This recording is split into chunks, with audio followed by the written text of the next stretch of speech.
Bienvenue à toutes et tous à ce webinaire organisé dans le cadre des Midi de la FEDA. Aujourd'hui, nous avons l'occasion d'accueillir Alexandra Alafar et Roxane Nika, qui sont assistantes sociales et chargées de projet au RESAD, le réseau pluridisciplinaire d'accompagnement et de soutien aux problématiques d'addiction. Elles vont nous présenter une brochure, un guide qui a été développé en partenariat avec l'association Modus Vivendi, qui a pour objectif de favoriser le dialogue entre les médecins et leurs patients sur toutes les questions autour des consommations. Donc voilà, je cède tout de suite la parole à Alexandra qui va nous présenter cet outil. Alors, bonjour à toutes et à tous. Personne que je ne vois pas, c'est un petit peu perturbant. Voilà, je suis pas très à l'aise avec le distanciel. Voilà, ça met vraiment une vraie distance, je trouve, dans les présentations. Voilà, j'espère que vous êtes bien là. Voilà, donc nous, aujourd'hui, on va avoir effectivement le plaisir de vous présenter notre outil. Je vais d'abord un petit peu poser le contexte. En fait, Modus Vivendi et le RESAD sont en partenariat depuis 2021 autour de la question de l'accueil des consommateurs. Alors, je vais dire, enfin voilà, si je mets tout au masculin dans ma présentation, entendez tout au masculin et au féminin. L'accueil des consommateurs festifs. Effectivement, le public de Modus Vivendi est un public de consommateurs festifs. Et le constat a été que ce public-là n'arrive pas, en fait, dans les services spécialisés lorsqu'il y a, on va dire, petit dérapage entre la consommation festive et la consommation qui n'est plus tout à fait festive. Et donc, on s'est dit que ça pouvait être intéressant, donc nous qui travaillons avec des médecins généralistes, de pouvoir orienter ce public-là en médecine générale, mais aussi dans nos lieux d'accueil plus généralistes au RESAD. Voilà. Alors, c'est dans ce contexte qu'on s'est aussi posé la question de savoir, quand le patient va chez son médecin généraliste, est-ce qu'il parvient à parler de sa consommation si ce n'est pas l'objet direct de la consultation?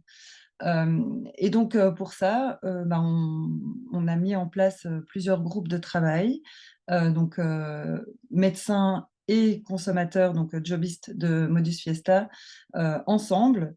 Et on leur a simplement posé la question de savoir, voilà, comment est-ce que vous abordez la question de la consommation dans la consultation de médecine générale.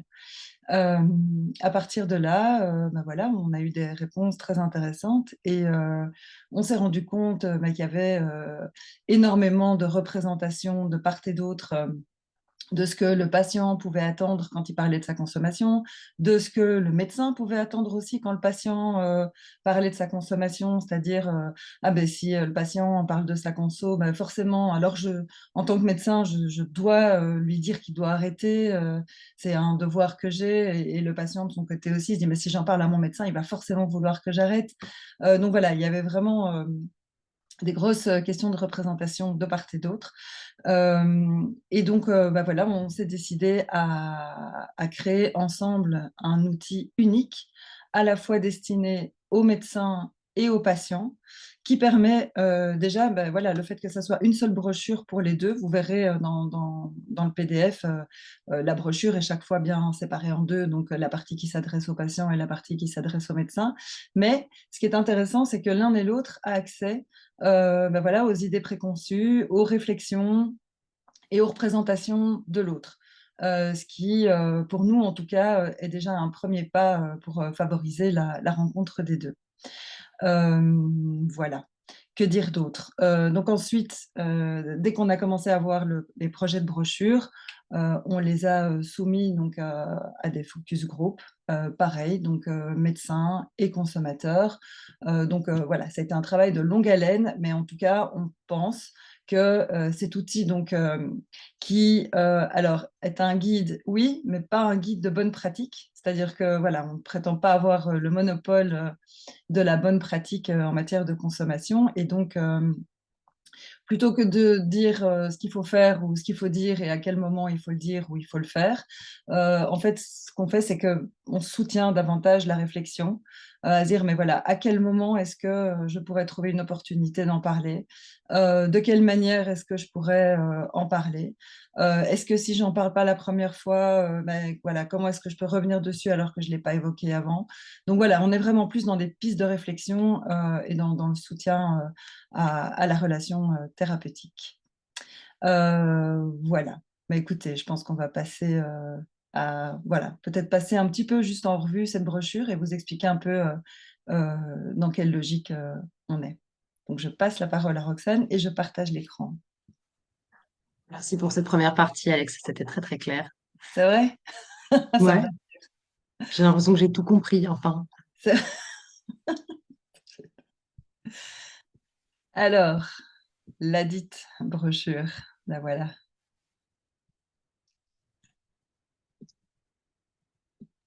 Mais du coup, tu vas pouvoir la passer au même rythme Bah, oui, que oui, je moi. vais te suivre, hein. Je vais être obligée de t'écouter. Donc, comme tu disais, on a les deux parties distinctes. Donc, cette brochure est adressée à deux publics, les médecins et les consommateuristes festifs. Donc, on voit que la première partie, elle est vraiment enfin, là, un peu en violet comme ça c'est pour les consommateuristes. Et en dessous, en orange pâle, là, c'est pour les médecins. On précise que c'est un outil de réduction des risques. Donc, dans ce contexte-ci, ça signifie que on n'est ni dans le cure, ni dans la prévention. On travaille avec l'idée qu'il y a déjà une consommation qui est existante et qu'on n'est pas là pour nécessairement la soigner ou l'éviter. Donc, on a essayé d'agencer la brochure avec trois parties distinctes. On verra qu'il y a plus de parties que ça, mais donc les trois parties, c'est avant la consultation, pendant la consultation et après la consultation. On a décidé de dédier la première page à des témoignages qui sont donc des témoignages et de médecins et de consommateuristes, donc qui sont ressortis lors des groupes de travail. Notamment, par exemple, ben moi, on me demande jamais, mon médecin m'a jamais demandé si je consommais parce que j'ai pas la tête de l'emploi, ou bien de dire, il y a aussi des témoignages qui disaient, ben moi, j'ai aucun problème à parler de ma consommation avec mon médecin généraliste. D'autres personnes qui disaient, en tant que médecin, ben, on est un peu démunis dans l'entretien parce qu'on a peur d'aborder la question de la consommation. On a peur que le patient se sente catalogué, que ça rompe le lien. Donc ça fait partie des témoignages qu'on a pu recueillir. Il y a aussi un petit, je dirais un petit prologue, voilà, qui dit avant toute chose que chacune garde en tête que déjà on n'est pas obligé de parler de sa conso. Ça reste quand même un choix individuel et libre. Ça, c'est pour le patient ou la patiente, et que en tant que médecin, il faut garder en tête. Alex, est-ce que tu pourrais juste un tout petit peu zoomer sur la, voilà, garder en tête certaines choses, comme par exemple les personnes qui vont parler de leur consommation n'ont pas spécialement envie d'arrêter, que la peur n'est jamais un bon moteur de changement, que la majorité des consommations, en fait, sont, entre guillemets, non problématiques. C'est que dans la population générale qui consomme, il n'y a quand même qu'une proportion très, très restreinte de personnes dépendantes aux produits. Voilà, ça c'est un petit peu les quelques choses qu'on a décidé de mettre en avant comme avant-propos. Et aussi que, en tant que médecin, nos patientes, vont probablement avoir plus de difficultés à amener la question de la consommation que nos patients hommes, par exemple, par souci de jugement notamment, enfin par peur de jugement. Alors, on arrive à la première partie, donc avant la consultation. Donc, pour la partie patient, c'est un peu de demander, tiens, pourquoi est-ce que je parlerai de ma consommation au médecin? Déjà, pourquoi est-ce que je vais chez le médecin?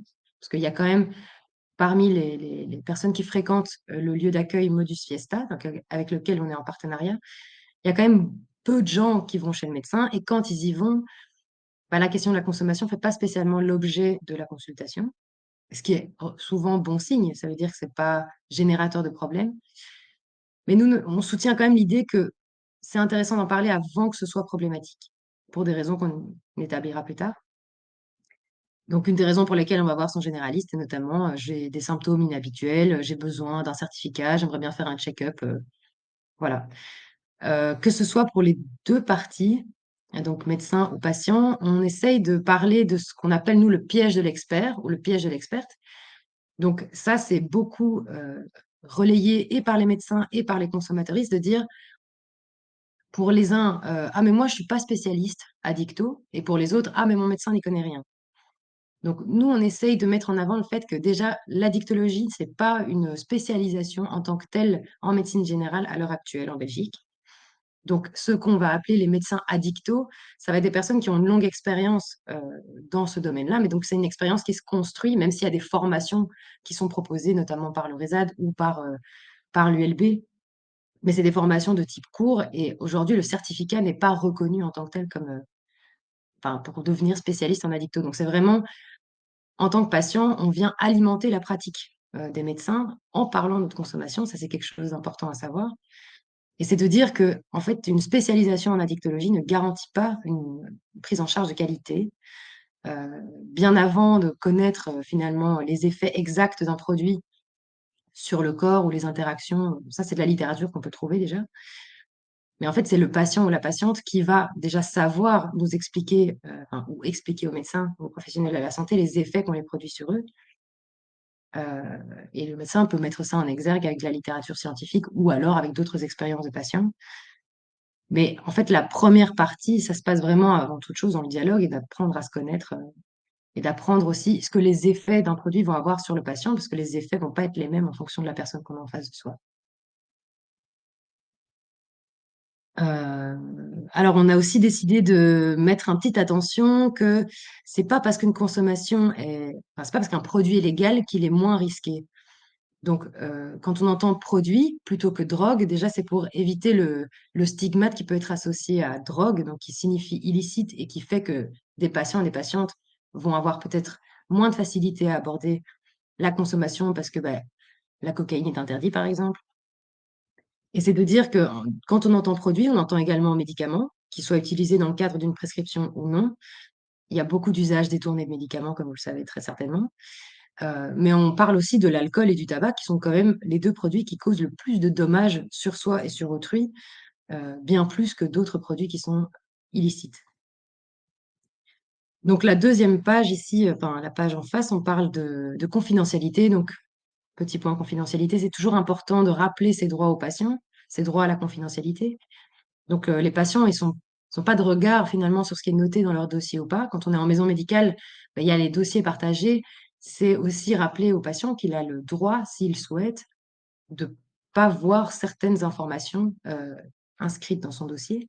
Ça peut être intéressant pour créer la relation de confiance avec le patient, de lui expliquer ces droits-là, de lui expliquer, voilà, il y a des choses qui peuvent figurer, des choses qui peuvent pas figurer. Voilà pourquoi c'est utile que ça figure, ou voilà. Et aussi de rappeler aux médecins, et ça c'est surtout vrai quand il y a des médecins de famille, euh, de dire ça semble évident, mais si on le dit, c'est que ça n'est pas toujours malheureusement pour certains médecins ou certains patients, qu'on ne partage pas les informations en fait avec personne, ni avec les membres de la famille, ni même avec d'autres professionnels de la santé, à moins d'avoir l'accord du patient. Donc ça, c'est des choses qui peuvent quand même favoriser la relation de confiance avec les patients. Alors, pendant la consultation, c'est ici qu'on explique pourquoi c'est intéressant d'aborder cette question-là. Donc, ça, là, on n'est plus tellement dans la prévention, mais ça peut être dans un objectif de prévention, parce que tout le monde ne consomme pas, ou alors parfois il y a des gens qui consomment de manière vraiment très, très occasionnelle. Euh, Ça permet notamment je disais tout à l'heure, de participer à enrichir les connaissances du médecin, de rassurer le patient aussi que c'est pas parce qu'on parle de sa consommation qu'on doit arrêter, que c'est un souhait qu'on peut exprimer à son médecin. Que ça peut toujours être utile en cas de, voilà, que ce soit à l'annonce d'un diagnostic. Enfin, ça, c'est plus pour le médecin, mais on verra juste après. Il y a des symptômes quand même physiques qui peuvent mettre sur la voie tant le patient que le médecin, voilà, d'un petit point d'attention au niveau des modes de consommation et des produits consommés. On peut en parler à plusieurs occasions. Donc, ça, c'est vrai aussi pour les deux. C'est pas parce qu'on n'en parle pas pendant l'anamnèse, parce que l'anamnèse, donc la première rencontre, ça peut être parfois, voilà, un peu lourd de poser toutes les questions propres. Enfin, moi, je me souviens que souvent, les médecins que j'ai vus, c'est est-ce que vous consommez du tabac, est-ce que vous consommez de l'alcool et autres drogues? Donc là, ça rejoint ce qui était dit avant, plutôt parler de produits. Alors, il y a certains médecins qui vont lister tous les produits qu'ils connaissent, mais j'imagine que c'est pas le cas de tout le monde. Parler de produits, voilà, ça peut éviter un certain biais parfois. Et en fait, les occasions sont assez nombreuses finalement parler ou reposer la question de la consommation, que ce soit voilà, à l'occasion de l'annonce d'un désir de grossesse ou que ce soit à l'annonce d'un diagnostic, voilà, en lien avec des symptômes évoqués. Euh, voilà. Et alors, ça nous amène directement à la page d'après. Donc, sur les symptômes physiques qui peuvent éventuellement alerter. En fait, ils sont très nombreux. Donc, évidemment que la liste n'est pas exhaustive. Mais que ce soit des symptômes somatiques ou psychiques, parce que les difficultés à dormir, les problèmes d'anxiété, les variations de poids très importantes, toutes ces choses-là peuvent éventuellement alerter sur la présence ou non d'une consommation. Pour les médecins, c'est très important d'interroger sur la consommation à l'induction d'un traitement. Je pense que, au vu du nombre de personnes sous antidépresseurs en Belgique, c'est intéressant quand même voilà, de poser la question. Alors, l'alcool, on la pose, mais il faut savoir que les antidépresseurs, même si les IMAO sont moins prescrits, il me semble, voire plus du tout, les SSRI ont quand même des grosses interactions avec certains produits, notamment la MDMA, qui est largement consommée de manière occasionnelle par énormément de gens, mais aussi enfin voilà. Mais là, on vous a mis en référence plus loin le tableau des mélanges qui a été réalisé par Modus. Alors, il y a une petite correction malheureusement qu'on doit apporter, c'est que ici à la fin, il est marqué donc lors de l'induction d'un traitement qui pourrait présenter des interactions. Donc, on vous oriente vers le tableau des mélanges de Modus, mais aussi vers le site Combi Checker. Alors, c'est un site qui existait au moment de la rédaction de cette brochure. Et assez récemment, j'ai essayé de revoir le site. Malheureusement, ce site n'est plus trouvable. Donc, c'était un site suisse. Il n'a pas encore été remplacé. J'ai essayé de trouver des alternatives. J'en ai pas trouvé actuellement. Il y a un site, par contre, qui répertorie, ça je l'ai vérifié récemment, toutes les interactions qu'il peut y avoir entre les molécules licites ou illicites et les traitements VIH. Mais ça, c'est un site qu'on trouve notamment sur le site chemsex.be, donc qui est réalisé par Execo. Mais malheureusement, j'ai pas retrouvé l'équivalent de Combi Checker. Donc voilà, il est référencé à la fin. Malheureusement, il est plus utilisable. Et alors, on clôture notamment sur. Donc nous, on n'aime pas parler. Donc je dis nous, mais c'est pas que le RESAD, c'est le domaine de la réduction des risques. On fait pas de distinction drogue dure, drogue douce. On fait plus la distinction usage dur versus usage doux. Donc, il peut y avoir des usages doux, par exemple, d'héroïne, ça arrive. Il y a des gens qui utilisent l'héroïne de manière festive ou d'autres produits. Donc, voilà, ça peut aussi faire évoluer parfois nos idées préconçues sur les produits. Alors, la dernière partie, c'est après la consultation. Donc, c'est super si jamais on s'est senti écouté par la médecin généraliste. Maintenant, si on ne s'est pas senti écouté, que faire, vers qui me tourner? Donc, c'est là qu'on peut contacter notamment nos services, nos RESAD. Nous, on peut tenter de réorienter le patient ou la patiente vers une médecin de notre réseau à nous, en sachant que c'est jamais une garantie de qualité. Par contre, si on n'oriente pas vers des médecins qui sont spécialisés, on oriente vers des médecins qui ont cet intérêt de se renseigner, ou en tout cas qui suivent nos formations, ou qui n'ont pas ce jugement d'entrée de jeu sur la consommation. Et ben, vous pouvez toujours aller vers Modus Vivendi aussi. C'est le seul lieu qui fait de l'analyse de produits. Donc ça, c'est toujours un bon outil de réduction des risques. Et alors, le QR code ici, il renvoie normalement, vers le tableau des mélanges dont je vous parlais plus tôt, qui est réalisé. Donc c'est vraiment un tableau où on voit par classe, donc dépresseurs, stimulants, perturbateurs. On va voir les différents produits qui sont souvent consommés. Donc évidemment, c'est pas du tout exhaustif. Et on voit un peu les interactions possibles. Pas en détail, c'est plutôt précisé si jamais le mélange est moyen dangereux, très dangereux. Donc voilà, il n'y a pas vraiment de surprise, mais les mélanges, c'est toujours à déconseiller. Mais bon, dans l'état des faits, évidemment, beaucoup de gens mélangent. Combi Checker, malheureusement, qui n'est plus disponible. Et évidemment, le site de la FEDA.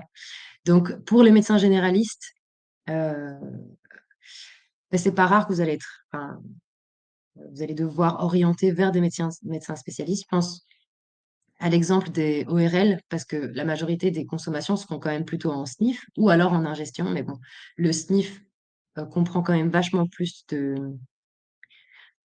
soucis, enfin de problèmes somatiques. Mais donc, pour orienter au mieux. Je vois que le temps avance, d'ailleurs, je suis vraiment désolée, j'ai un peu traîné.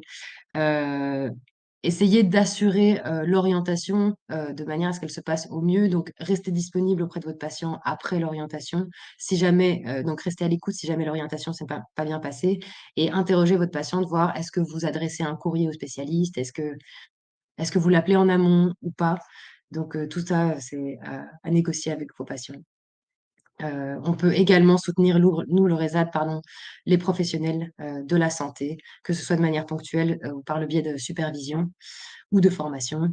Et en dessous, nous voyons du coup tous les partenaires de la réalisation de cette brochure, dont le département de médecine générale de l'ULB.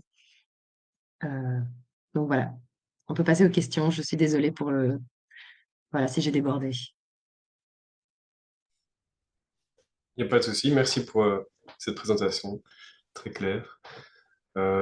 Effectivement, est-ce qu'il y a des questions dans la salle? C'est le moment d'allumer vos micros et de les poser directement.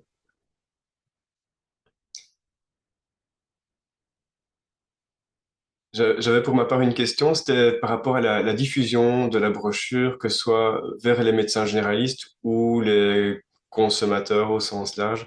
Qu'est-ce qui est envisagé actuellement? Pour l'instant, on a rencontré, c'est pour ça qu'on se présente ici, voilà.